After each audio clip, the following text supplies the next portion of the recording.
Abençoados com todas as bênçãos espirituais.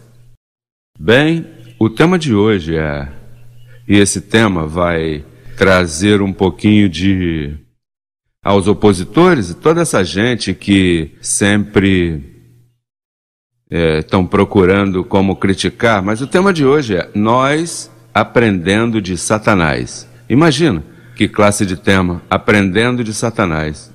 Bem, vamos ver o que se tem que aprender de Satanás, porque você sabe que quando ele pecou, a quem fez dano foi a nós, a parte do todo o dano que ele fez. Primeira coisa é sua criação, número 1, sua criação. Diz, acabado em formosura. Imagina se podemos aprender vendo a formosura com a qual Deus criou a seu primeiro filho. Esse foi o primeiro filho de Deus, que logo, por sua desobediência, lá nos livros históricos diz: vocês são filhos de seu pai o diabo. Agora o diabo tem filhos, claro. Os que desobedecem e não veem a palavra de Deus são filhos de Satanás. Mas aqui vemos que Satanás foi seu primeiro filho e o acabou em formosura. Seu poder, poderoso. Não mais poderoso que Deus, mais poderoso. Imagina que em um dia ele dava a volta na terra. Sua vestidura, belíssima e cheia de fogo. Sua desobediência, nossa destituição.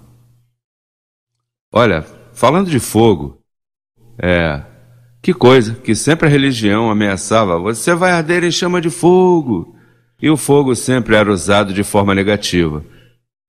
Eles veem tudo negativamente. O fogo vem negativamente, não entendem a graça, não entendem o 6:6, não entendem como Cristo destruiu o diabo, não entendem sua santidade, sua perfeição. Imagine, não entende nada. A religião não tem nada para oferecer. Em bancarrota nós os vemos. Então, sua desobediência, podemos aprender tudo isso. Sua desobediência foi nossa destituição, porque diz em Romanos 5:12 que o pecado entrou no mundo por um homem e por um homem a morte. A morte de quê? A morte do fogo, que viemos chegar a corpos corruptos, corpos que morrem, corpos limitados. E nesse aspecto fomos destituídos dessa glória que é fogo, o fogo de Deus. Agora eu me lembro, quando eu estava no sistema, que eu cantava um corinho que dizia: irmãos, vamos todos pedir o fogo de Deus. Irmãos, vamos todos pedir o fogo de Deus. Fogo, fogo, fogo do céu queremos. Mas você sabe que eles estão pensando, quando eles dizem fogo, eles pensam em línguas, eles pensam em dançar com essa carne danificada, eles pensam em dar pulinhos, eles pensam em vestimentas, pensam em alimentos, e pensam em tudo o que não é fogo. Assim que, imagine só. Agora, qual foi seu pecado? Bem, Ezequiel 28:17 diz: se enalteceu teu coração por causa de tua formosura, veja se era belo, Satanás, por causa de tua formosura. Corrompeste tua sabedoria por causa de teu esplendor. Uau! Que classe de criação, que roupagem! Eu te lançarei por terra, diante dos reis te colocarei para que vejam em ti.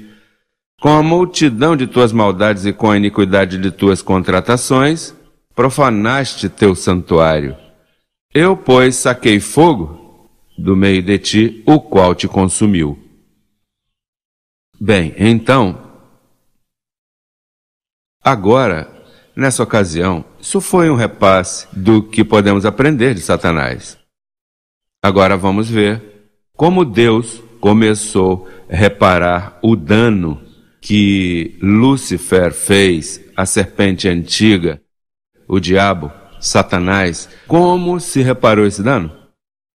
Bem, esse dano custou muito. E para repô-lo, uma expressão da parte de Deus. Bem, quando João escreveu em João 3,16, ele disse: Deus amou o mundo de tal maneira, naturalmente, ao mundo dos escolhidos, porque há um mundo que não pode lhe ver, nem pode recebê-lo, mas diz de tal maneira. E qual foi a maneira? Bem, esse é o projeto que Deus, para recuperar essas vestimentas incorruptíveis para a sua igreja, teve que se humanizar, teve que se vestir de carne. E não só se vestir de carne, se vestir a um grau de menos poder que Satanás. Veio num grau menor de glória. Imagina, Satanás apareceu a tentá-lo no deserto. Veja como diz Mateus capítulo 4, verso 11.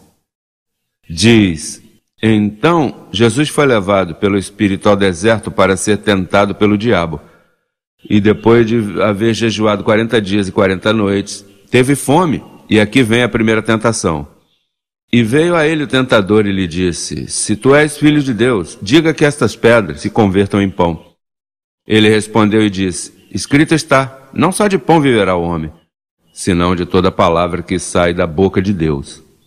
Então o diabo o levou à santa cidade e o pôs sobre o pináculo do templo e lhe disse: Se tu és filho de Deus, olha que perguntinha, se tu és filho de Deus, joga-te lá embaixo, porque escrito está, seus anjos mandará acerca de ti, e em suas mãos te sustentarão para que não tropeces com teu pé em pedra. Jesus lhe disse: Escrito está também, não tentarás ao Senhor teu Deus. Outra vez o diabo o levou ao monte alto e demonstrou todo o reino do mundo e a glória deles, e lhe disse: Tudo isso eu te darei, se prostrado me adorares. E então Jesus lhe disse: Sai daqui, Satanás, porque está escrito: Ao Senhor teu Deus adorarás, e só a ele servirás. Então o diabo lhe deixou, e eis que vieram anjos que lhe serviam. O que fazem os anjos quando alguém se submete e passa a tentação e passa a prova? Anjos te servem. Você quer que teus anjos te sirvam? Você quer fazer uma boa confissão? Tens que aprender a ser um bom imitador de Deus. Imitador de quem? Imitador de Deus. Paulo nos disse. Vamos ver como Paulo nos disse. Em Efésios capítulo 5, verso 1. Veja como Paulo disse. Disse o verso 1. Sede, pois, imitadores de Deus, como filhos amados. E andai em amor, como também Cristo nos amou, e se entregou a si mesmo por nós, oferta e sacrifício a Deus em aroma suave. Você sabe por que ele... Bom, se você vai imitar a Deus, você nunca viu Deus, mas vimos a quem? A Jesus Cristo. E como vamos imitá-lo aqui? Pois note que ele, estando num grau humano e em jejum, 40 dias sem comer, aí Satanás veio tentar-lhe, e ele demonstrou a Satanás: olha, ainda que eu esteja nesse corpo, eu sou... Esse véu se submete à vontade de Deus, como quem diz: tu que foi vestido de tanta beleza e de tanta humildade, de tanto poder, no entanto, desobedeceste.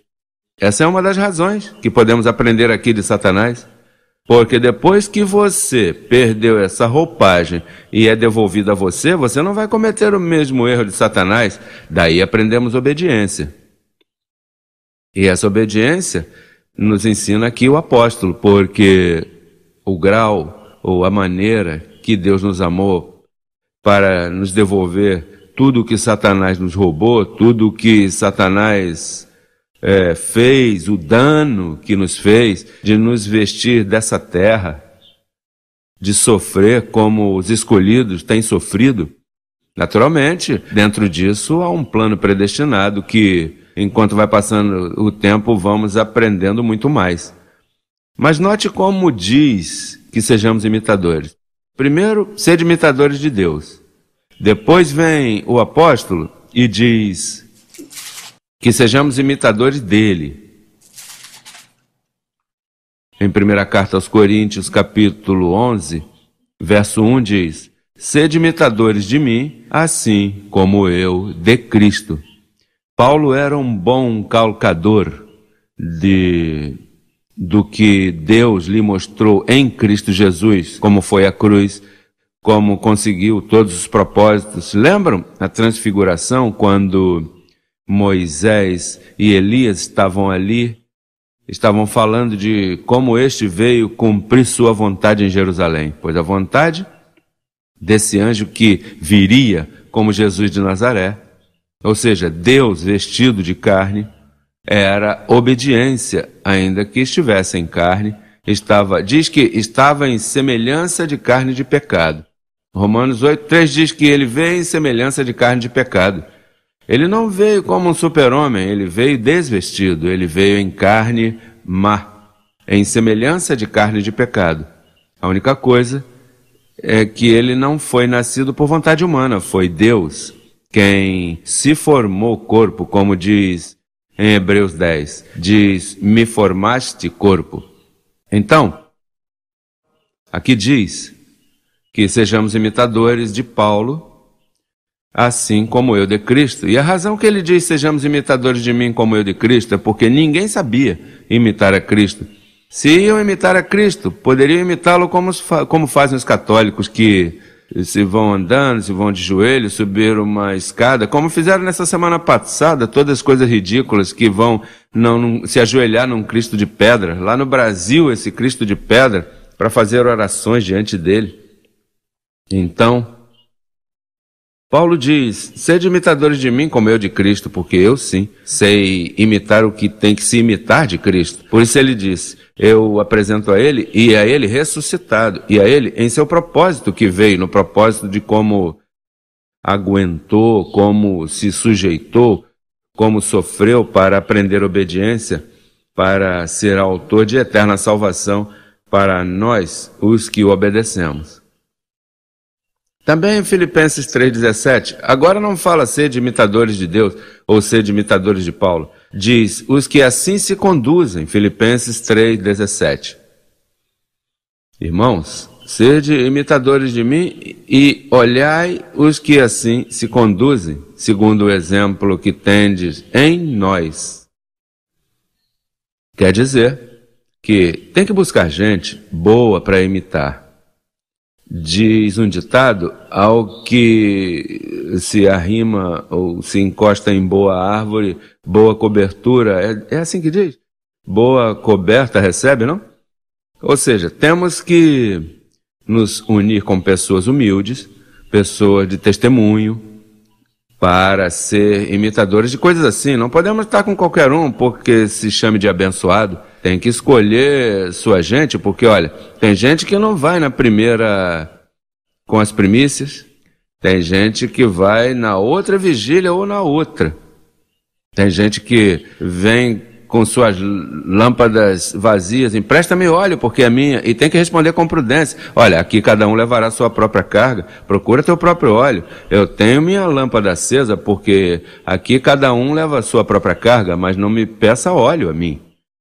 Não vai ser que, sendo você um iluminado e um escolhido, um salvo, te passe o fogo e haja por aí um pouco de palha e termine salvo na segunda vigília? Você sabe ao que me refiro? Numa colheita, o agricultor pega as primícias primeiro e logo se recolhe a segunda, e o que se vai vender à fábrica e é o que os põem à venda ao público. E em uma colheita se pode aprender muitas coisas, mas então tem que ser bons imitadores de Deus. Então a lição que podemos aprender neste dia é que para ter uma boa cobertura angelical tem que ser obediente e tem que ser bom imitador de Deus e, sobretudo, agradecer a Jesus de Nazaré por essa obediência, aí tem que imitá-lo. Claro, se imita onde tem que imitá-lo. Você não vai imitar nas coisas que ele fez, como jejuar 40 dias e... Isso você não tem que obedecer, porque isso já se cumpriu para você. Você não tem que se batizar como ele se batizou, porque ele se batizou por ti. Você não tem que pegar um pedaço de pão e parti-lo como se isso fosse seu corpo, porque a Páscoa já foi sacrificada.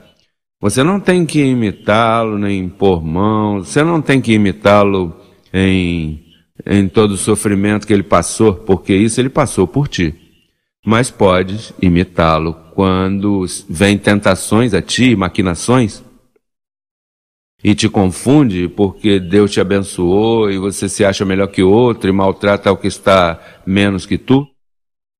Aí a beleza e toda essa sabedoria e todo esse esplendor que Deus te deu, se não consideras aos demais, estás se enchendo de soberba, e Deus resiste aos soberbos e dá graça aos humildes. Muito bem, vamos então terminar com Hebreus capítulo 6, verso 12. A fim de que não vos façais preguiçosos, senão imitadores daqueles que pela fé e pela paciência herdam as promessas. Nós estamos postos para herdar, mas se necessita paciência, se necessita colocar todo esse fruto aí, detidamente, porque o que Deus nos prometeu vem. Deus não é homem para que minta. O que te dissemos, essa contagem regressiva, tudo isso que está acontecendo a nível mundial, vamos herdar toda essa promessa e toda essa vestimenta preciosa que Deus nos tem preparado. Assim que eu me despeço nesta ocasião de vocês para seguir em linha com esses pensamentos das novas vestimentas que virão para nós. Assim que abençoados com todas as bênçãos, até o próximo calqueio. Até logo.